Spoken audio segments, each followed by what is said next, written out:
Mostly what we like is watching the butterflies and the different wildlife that comes here. And when you think of wildlife, we consider the damselflies and the dragonflies and the bees and the other little creatures that are here besides some large mammal that you might be expecting. It's very important to keep pollination going, and all these are pollinators. I would say there's probably 7 or 8 different kinds of butterflies. They like these flowers. This is a cassia, one of the cassias. There's quite a few cassias. This one is blooming right now. The butterflies are attracted to this to lay their eggs on. This is one of the host plants, it's called, because they'll lay their eggs here, and when the larva hatches, they have their food source right there. Some of the other cassias are for nectar for the adult butterfly to feed on. My butterfly section right here is the purple velvet sage, and it grows waterless. It's in a partial shade, and it does well in the full sun, along with my other butterfly plants. They're all colors, attract the butterflies in all stages. This is one of my favorites that I'm standing by right here, the giant milkweed plant. I think the bloom is magnificent, and the monarchs love it as a host plant, and the little furry leaves, the beautiful lavender bloom. If you are planting a yard like I have to attract butterflies and birds and other Florida wildlife, it's important to have a place where these animals can have a drink. And I have 5 or 6 different watering stations around my property. This particular one I call a reptilian bird bath, because when I fill it, the water trickles down and makes a wonderful refuge for tree frogs and other amphibians and reptiles. When I first looked at this property, I was going to buy it because it was all natural land, but when I saw this big old oak tree, that was the real clincher. And it's because of this tree, some of the large pines and other large oaks on this property, that I've decided to put my 1.1 acres on Fork Creek into a conservation easement. And that essentially is a legally binding document that allows certain uses of this property down the road and prohibits other uses. And in my particular conservation easement, I have specified that a home of no larger than 2,500 square feet can ever be built on this property, and the rest of the property has to be left as natural land.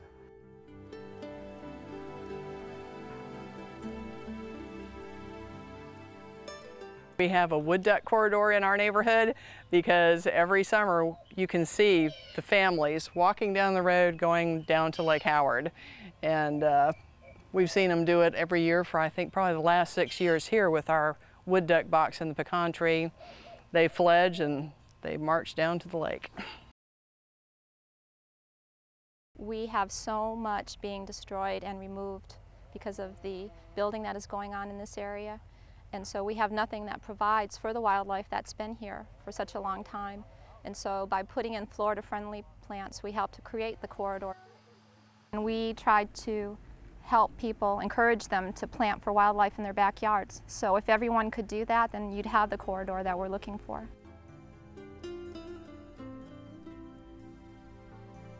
Willow Bend is one of the first environmentally friendly communities in Florida.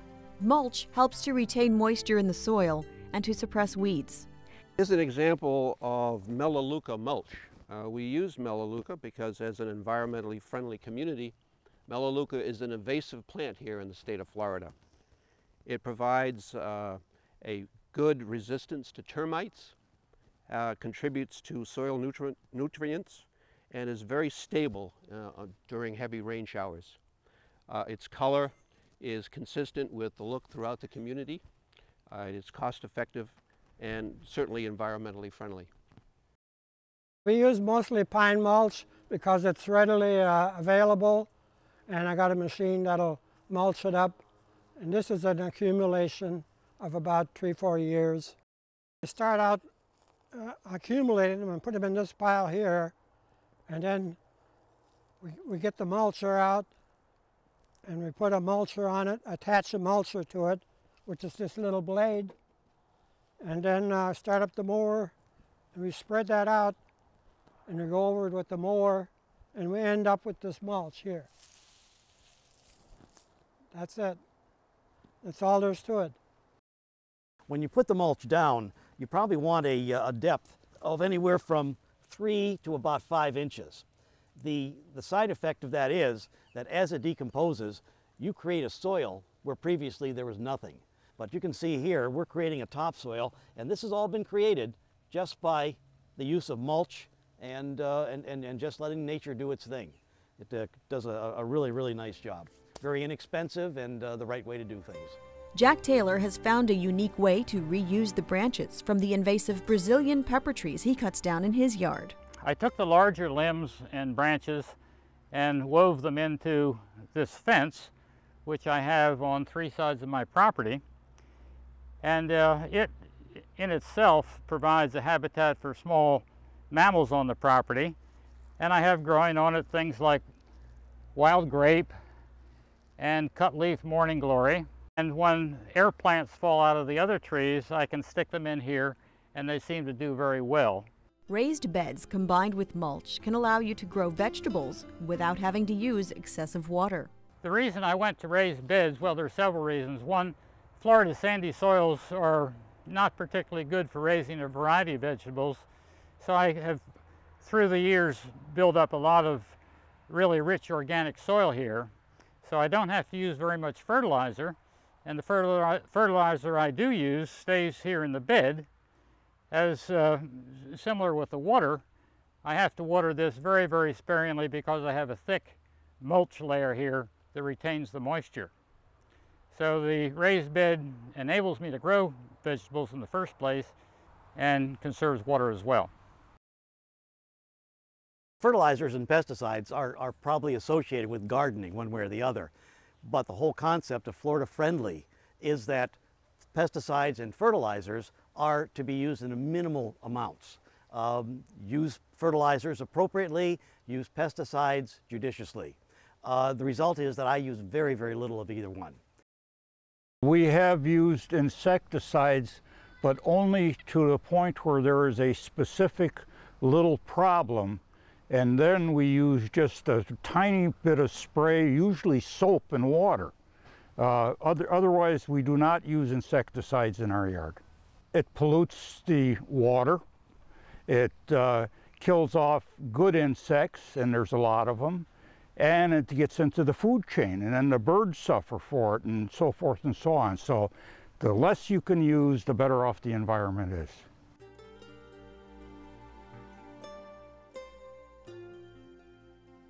Florida plants are not noted for their showy blooms.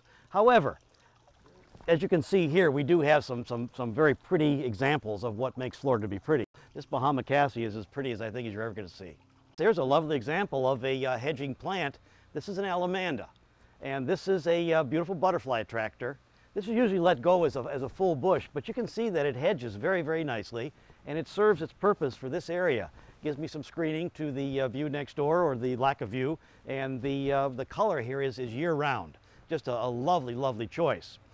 One of the nice features of the Florida plant palette is that there are a large selection of colorful plants, which is a welcome addition to anybody's lot. Here's an example of a copper plant, a nice bronzy reddish color, offset by a more typical green color. This is a Duranta with some very lovely yellow seeds. And just coming out are our first purple blossoms of the season. Confederate jasmine is very easy to grow. It's an evergreen plant, and it grows vertically, and it takes absolutely no maintenance whatsoever. And on the right here is the coral honeysuckle. That is actually a native plant. I planted that with very little care. In fact, I actually watered it for 3 whole days, and then it was on its own. There are also some very practical benefits to a yard that is Florida friendly. No maintenance, it's less money, no work. You don't have to do anything if you don't want to. I don't have any irrigation in my yard whatsoever. I have volunteer plants that come by themselves, support wildlife and habitat, and I don't fertilize. I don't spend a lot of money on fertilizing. I don't spend any money on a landscape crew. I just have a completely natural yard, and it takes no maintenance. I use the leaves that come down from the live oak trees as free mulch. So I have no money invested and not much time, but we really enjoy our yard. If you go out and take the temperature out there, it will be 10 degrees cooler under this tree than in the sun. And it creates a really nice place to just hang out and enjoy nature. And the other thing is, underneath live oak trees, not much grows, so you don't have to maintain it. So you can be a really lazy gardener and hardly ever have to do anything underneath the branches. Not having to do all the watering, and plants that can reseed themselves just take off and cover for you, redoing them, their cover year-round, just as you can see with the beach sunflower, or over here with the orange Cosmo, it's also self-seeding. Many of them will do that with none of my help. Well, it can take up as much time as you want it to take because it's rather wild. It can stay wild if you want it. The tree limbs might fall or the Spanish moss falls off, and it can stay there because it's part of the natural landscape. Once in a while, we can cut down some of the palmettos, do some trimming, and that's about it. If the plants aren't getting enough water, then we can water, but it can actually take care of itself. We can go away for three months or so at a time, and it comes back fine. Native plants will regrow and restart themselves. Charlotte Harbor National Estuary Program hopes that your neighbors have inspired you to transform your yard into an oasis that will protect the natural environment while protecting ourselves. To learn more about Florida-friendly landscaping, visit the program website at www.chnep.org.